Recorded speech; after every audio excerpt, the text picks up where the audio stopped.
then do good.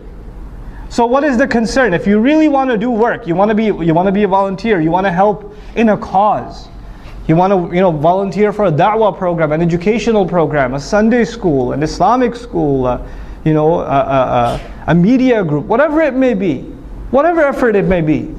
First, get your ibadah in order. And ibadah doesn't just mean the acts of worship, that's the starting point that leads you to the state of ibadah. And that will open the doors of goodness.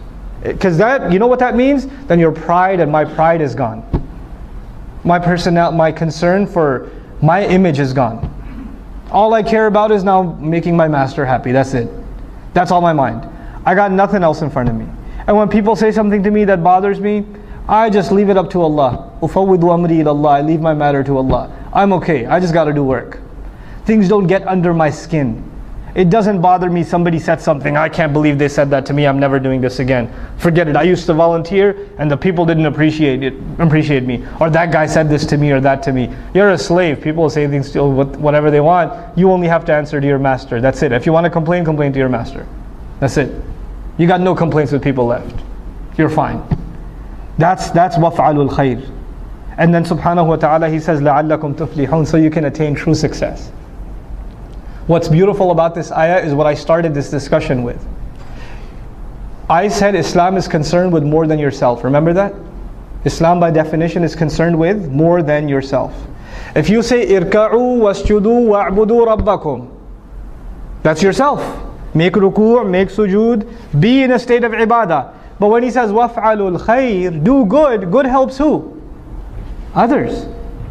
Now, if you really want to be successful, then you have to help others. You have to do good for others. لَعَلَّكُمْ تُفْلِحُونَ, so you can be successful. But even if you do good for others, it's not for them, it's for who? Yourself. So our voluntary contributions in whatever way, shape or form are actually efforts to help our own selves. Don't ever, should I dare look back at a masjid that I gave time to, a program, a convention I helped put together, a check I wrote to the school or whatever, and say I helped them, I only help myself. And the moment I say I help them, it doesn't count for me anymore. I cannot go to Allah and say, Ya Allah, where's the money I gave? Allah will say, you already said it, you helped them. You didn't say you helped yourself. You can't have it both ways. Allah only takes one intention. So if you're going to give, whether you give time, whether you give money, whether you give effort, whether you give suggestions, if you're going to give, you better only expect returns from Allah. You expect anything from anyone else, Allah doesn't like to share intentions. Subhanahu wa ta'ala, He wants His intention to be exclusive. You try to put anybody else, yourself, some other agenda in that intention, is gone. It doesn't count for anything.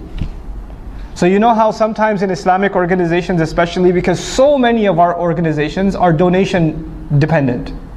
Masajid are donation dependent, schools are donation dependent, right? Da'wah organizations are donation dependent, publishers are donation dependent. People write a big check, somebody writes a $20,000, $30,000 check or something. And then all of a sudden shaitan comes to them first of all and says, Mabruk.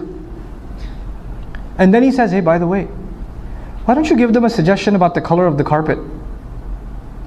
I mean, after all, you wrote a big check. You should at least have some weight in your opinion. And so you go and you give a suggestion. You didn't give a suggestion before you wrote the check, but all of a sudden, now your opinion just got $30,000 heavier. So you want to give an opinion. And you're expecting that your opinion will be taken a lot more seriously. Now why? Because you gave some money. Then your intention for giving the money was not Allah anymore, it was just to get your opinion to weigh a little more. That's all you will get out of that sadaqah. That's all you'll get. Is it worth it? Think about that. Just think about that. Before you ruin the sadaqat you give, in any cause. Wallahi, in any cause. Don't tie your contributions to expectations. If you want to have expectations, have them with Allah. Personally, when I ever write a sadaqah check, I just to remind myself, I just write a little word on top. Ma naqasa malum min sadaqatin. Mal never goes down by giving sadaqah. I remind myself who am I giving sadaqah to and which I'm actually depositing in my Akhirah account. So I remind myself the withdrawal is going to happen after I go in the dirt. So I don't expect any withdrawals yet.